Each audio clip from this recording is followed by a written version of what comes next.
Hey everyone, this is Austin with American Demon Comics, where I draw everything comics and Webtoon. I was going to show a little bit more of my process today in a condensed and coherent way, I guess you could say. So what I have pulled up here is one of my Webtoons. This will be episode 11 for Envy, which you can find on Webtoons. What I'm doing here is I have taken my storyboard photos. They're deleted now, they're not in the file, but I drew over them. I got the gist of the storyboard. I made any edits that I needed to make. So there was some spacing, some sizing, some basic things to do with the Webtoon as I go along, and there will still continue to be some edits and things. I have had to make the whole thing significantly longer than what I thought it would be. But that's alright. So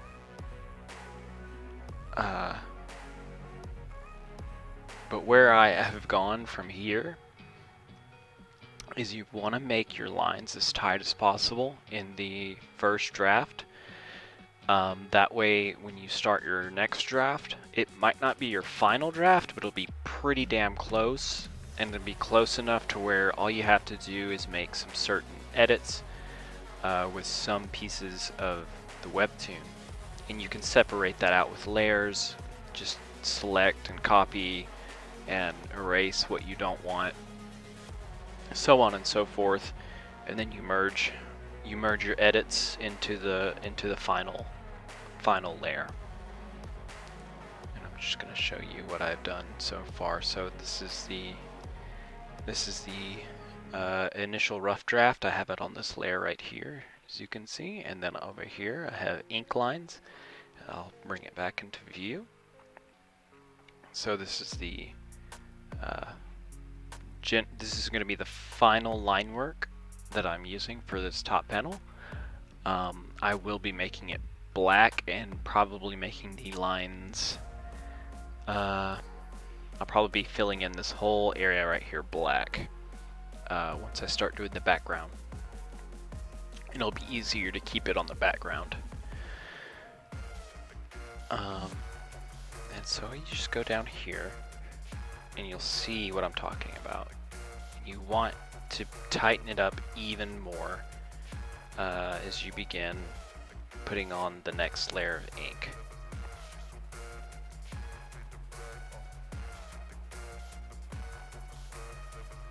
So I'm being very delicate about these lines here. You can be a lot more loose in the rough draft, but you really want to kind of give it some flavor. I think the flavor comes from when you're just loose about it and you're trying to express it and give it force and kind of show your own hand in the work. That's what the rough draft is good for, where you just kind of like, you really want to put the energy in there.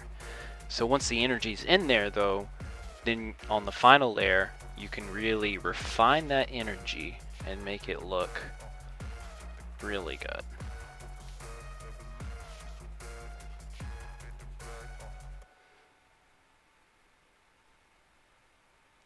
So that's a shard of her magic that she put up a shield to use, and I'm just darkening the undersides of it and kind of making it look a little bit more rigid, like it was glass. I didn't draw her foot, so I'm gonna go ahead and kind of rough in her foot. It'll need to be a little bit bigger.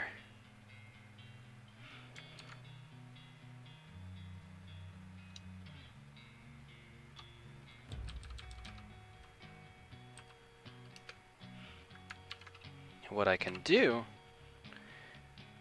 is, you see how that's not really lining up? I didn't catch this in the rough draft. This is where you try and, a rough draft is also where you try and catch little flaws like that. But I can kind of add some shadow back here. The bow seems to be kind of in the way anyways, so improvise, adapt, overcome. So there, I'm tightening up that line. I'll do a little bit of the next panel. It's a little bit bigger and more in detail. So what I'm doing right now is not really touching the background.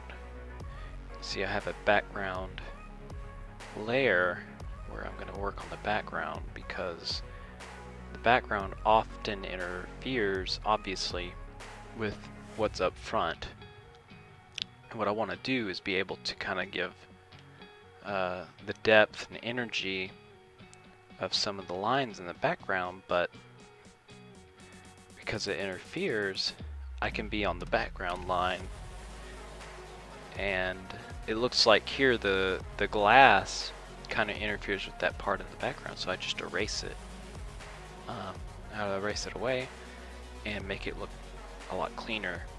So I think having a background on another layer makes for a more effective look.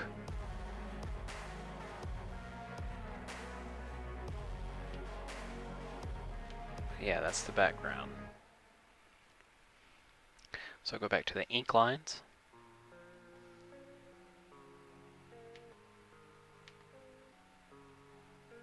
So I'm trying to capture that same energy I got.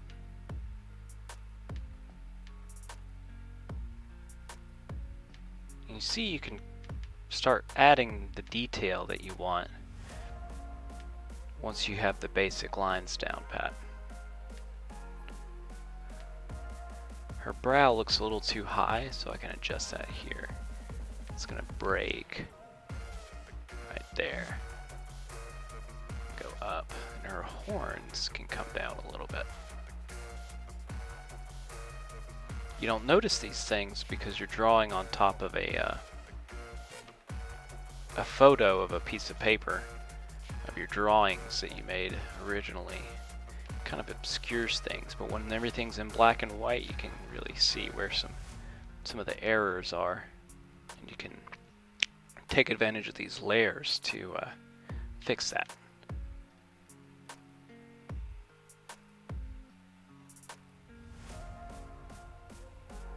Again, I used a lot of energy.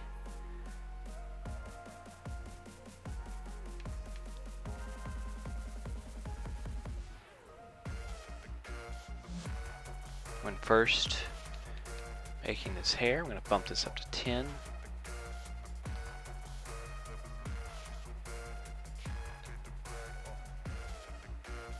But now you kind of want to be accurate.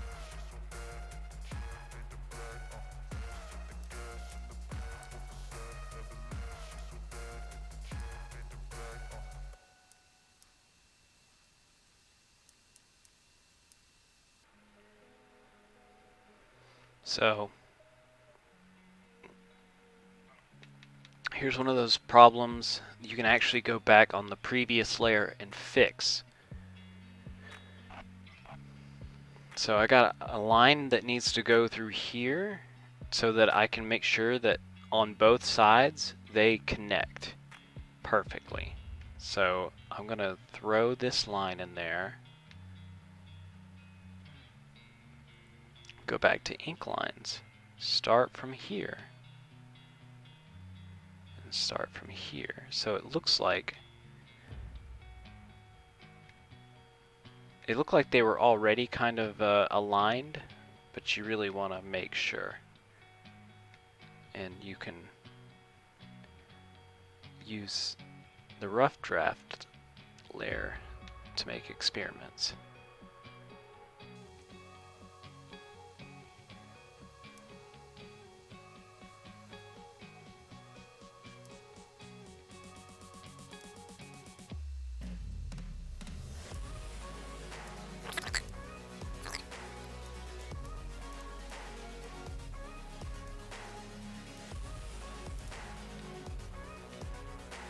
kind of warping her shoulder here, her shoulder pad, but nobody will notice.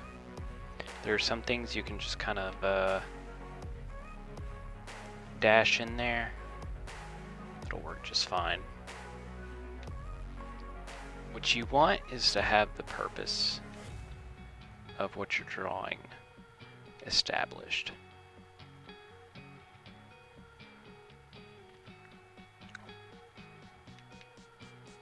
Once that's done, people usually don't notice the details unless they're really looking for it. They're paying more attention to the story. Though I'm not quite the best writer at the moment in this series.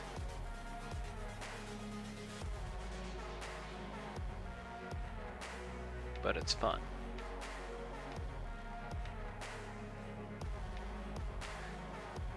But yeah, that's how you use these layers to your advantage if you're making your line art in Webtoons.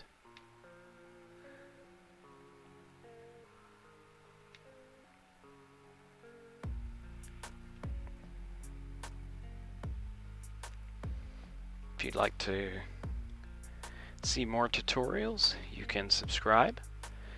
I want to release more, probably one a week. Please leave comments and questions and I can address them more accurately and continue to have a workflow of having videos made for you guys. I appreciate you watching. You can follow me on Twitter. It's on my handle's on my little cam here. If you want to support me, you can go support me on Patreon for only $1.50 a month. Thank you so much. And